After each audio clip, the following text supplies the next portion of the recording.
Hello, it's Katrina Russell. I haven't made a video in a while. Um, Life got crazy, as everybody knows. Um, I just wanted to talk for a few minutes about what's been going on since the election and my opinions, though I'm just a person, still allowed to my opinions so far. Um, I I think this country needs a lot of work. I think this country needs to remember what its foundation is based on, and freedoms of speech, freedoms of expression, freedoms. You're free to be a jerk butt. It's the kind of words we use in my house. You're free to be a jerk butt anytime you want to be. And people will call you a jerk butt, and that's okay too. But you can't tell people they're not allowed to be a jerk butt. That's not allowed. Um, that's literally what this country was formed for. And people are saying, well, you're not allowed to hate speech. Actually, you are. Sorry, but you are. You're allowed to say horrible, hateful things in this country. You're allowed to say horrible, hateful, not true things in this country because you have the freedom to say whatever you want. And because of your ability to say anything you want, and because this was always a thing, people could say things that were against the standard practice all along. So people were allowed to say things that went against cultural norms, like against slavery or um, against I should say against slavery, but for women's rights and for civil rights and for gay rights and for all these things that go against the norms. And even though they were blasphemous and against Christianity and all the things that were the staple then, because people were allowed to say whatever they wanted, they were able to change minds. Now, that goes both ways. So you might think it's great that they were able to change minds as far as making homosexuality completely normal in this day and age. I have a kid. My kid's 7. And he was watching an episode of The Simpsons.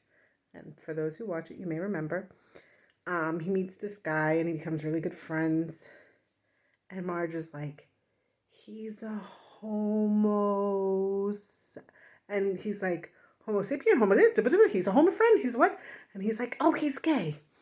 And it's like, oh, all this craziness. And my kid's like, what's gay? And I was like, it's when a boy likes a boy and a girl likes a girl. He's like, oh, because it means nothing to him. It's on, we know lots of people who are gay.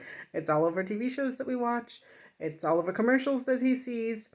It's just a normal part of life at this point of life. In our society. Anyway, same thing with interracial relationships. Oh, they used to be so illegal and hush hush and everything. Now,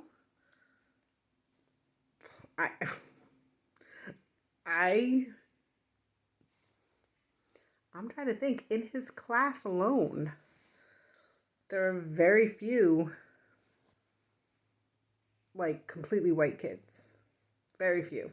Even completely black kids. Most people have some sort of mix mash of something. And even we go to our family get-togethers, our family birthday. He has cousins of all different backgrounds and all different things, and nobody cares. Nobody thinks about it. He meets one little boy's grandma, and she's black, and she's just like, oh, okay, whatever. He's like, whatever. Meets another one, and she's Asian. Oh, okay, whatever. It's just the way it is. And that's good. That's good that that's been this way. It's good that we've had these discussions. It's good that people were able to make these points. Sorry, something came up on my phone. And sometimes they're going to say bad things. They're going to say things that you don't like. They're going to say racist things. I've heard racist things. I've heard sexist things. I'm a woman. I've been around on this planet for decades, and I have had plenty of sexist things said to me. And some of them are actually good-hearted. They mean well. Like, I don't know if I've mentioned this before. I took over my father's business for a little while after he passed away, and part of it was delivering things. It was driving his truck, and I had to back his truck into a garage. And the guys in the garage were like, "Oh, wow, you drove better than some of the guys at work here." And I'm like, probably because I've been driving longer than they've been alive. And they were like, "Oh, yeah, well, yeah." It's like, but they assumed because it was a girl handling that pickup truck, that was going to be tricky. Except it wasn't. I learned how to drive on a pickup truck. My dad taught me how to drive. He had a pickup truck. There you go. So, but it was, I mean, they didn't mean to insult me. They didn't insult me. That was a stupid joke. And I pointed out it was a stupid joke in a joking way. And they were like, "Whoops, you're right. I was being an idiot." I think that's how things should be. I think we shouldn't scream at each other. We shouldn't yell at each other. We shouldn't call each other names because we disagree with each other. Point out when they make a stupid comment or when they are ignorant about something. Absolutely. But I'm looking at our politicians today, and they're legit saying that they're not willing to work with the other party because the other party has tried to murder them, or that I was like, are you kidding? Or is just too evil to work with. They need to be deprogrammed. Deprogrammed? Seriously? Because they what? You don't even know what they think. You really don't. You have no idea. I am not a Trump supporter.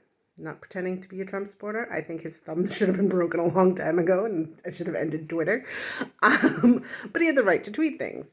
And it actually probably ruined his career by tweeting the things that he tweeted because some of his policies weren't that bad. But nobody knows what his policies are because nobody bothered to follow his policies because they were too busy following his stupid Twitter account while he tweeted. But a lot of people thought he was stupid with what he tweeted, but they liked his policies, and that's why they voted for him. And they need to be brainwashed or de-brainwashed, de-whatevered, because they believe in less taxes. No, that's just a thing people do. People are entitled to do that, or because they believe that, you need a pipeline going from Canada, and they get jobs that way. Or because they wanted to open their own job because their businesses have been closed down and they're losing money hand over fist and they're about to lose their house and they can't feed their children. And they're thinking, you know what, I'm willing to risk it. And if other people are willing to risk it too, then they should be allowed to do that as human beings. But somehow, personal responsibility has been taken out of the equation. Somehow it's become the country's obligation to take care of everybody in the country. Like everybody. Like suddenly the president is our parent. That's not the way it's supposed to be. If anybody knows the Constitution, the president is not supposed to have that much power. People keep saying Congress has too much power. Congress has no power. None of them have power. That's the whole point. Everybody has to agree on everything in order for changes to be made. And if they don't change it. That's the point. So if half the country wants one thing and half the country wants the other thing, a person with one extra vote or two extra votes doesn't get to make all the changes. That I'm shaking myself too much. Sorry. That's not how it works. I need to get a stand for this or something. But yeah, suddenly it becomes executive orders for everyone, for everything, all the time. I grew up when executive orders, maybe there was one or two, but that was it. Now they walk in the first day and they reverse everything that the last president does because they don't use the right channels. They don't do the right thing. Nobody cooperates with each other anymore. And yes, there's a lot of backroom stuff that happens. I'm not going to lie. There's a lot of things that go under the table that, they take bribes and they take this. And I'm not saying that's a good thing. But anyone who's in a relationship knows that cooperation is key to the relationship. If there's not cooperation, the relationship is going to fail. If there isn't give and take, if one person always pushes their demands and wins, then that's how irreconcilable differences happen. And I don't think this country wants to see irreconcilable differences happen. I think they want to fight to make it work together. I'm a liberal. I'm not a leftist. I don't like the way the left is pushing this crazy agenda of let's make everyone the enemy who doesn't think exactly like me. Sorry, I need to take a drink. I think that that's horrible. I think that it's divisive. And when I was watching the Democrat debates, as much as Biden has his issues, which, let's be honest, there's a lot of issues there between his cognitive decline, which is normal. He's almost 80 years old. It's completely normal. It's nothing against him, just the way it is. Hell, I'm half that and I have cognitive decline.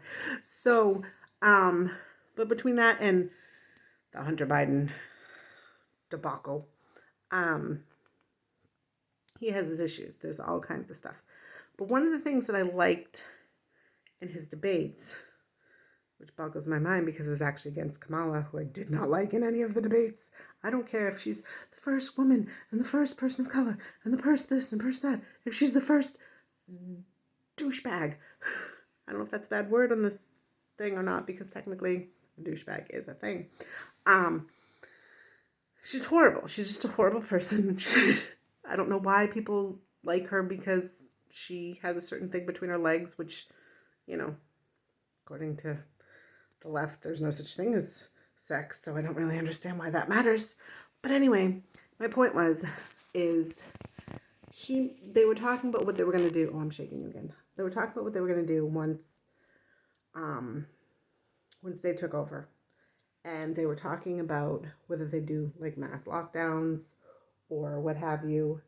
And mine was like, well, that's not actually constitutional. We really can't do that. And I remember Kamala did this, let's not say that we can't. Let's say that we can thing. And I was like, no, let's not say we can do things that are unconstitutional, because that's not what people want. People do not want things that are unconstitutional. People want things that follow the rules, that follow the law. That's actually exactly what people want. People don't want their rights taken away because you think it's the right thing, mommy. So when Biden won, and he made a big deal about how he, reached across the aisle a lot in his day, and how he worked with Republicans, and they made a big deal about, he worked with racists and he worked with this, and it's like, right, because that's who was in power at that time, and that's how it works sometimes. Sometimes you have to work with people you don't like. That's called being a grown-up. It's something I literally have to teach my 7-year-old. Like, yes, there are going to be kids in your class that you're not going to like, but you have to deal with them, and you have to work with them sometimes. There are going to be kids on your sports team that you're not going to like, but you have to live with them, and you have to work with them sometimes. And there's going to be people in your house sometimes you don't like. Sorry. Especially when he becomes a teenager. But that's something you have to do. You have to be a grown-up. And to be like, they either give me everything, or I'm going to do this, and I'm going to take away their power, and I'm going to... That's not a grown-up. Anyway, so I'm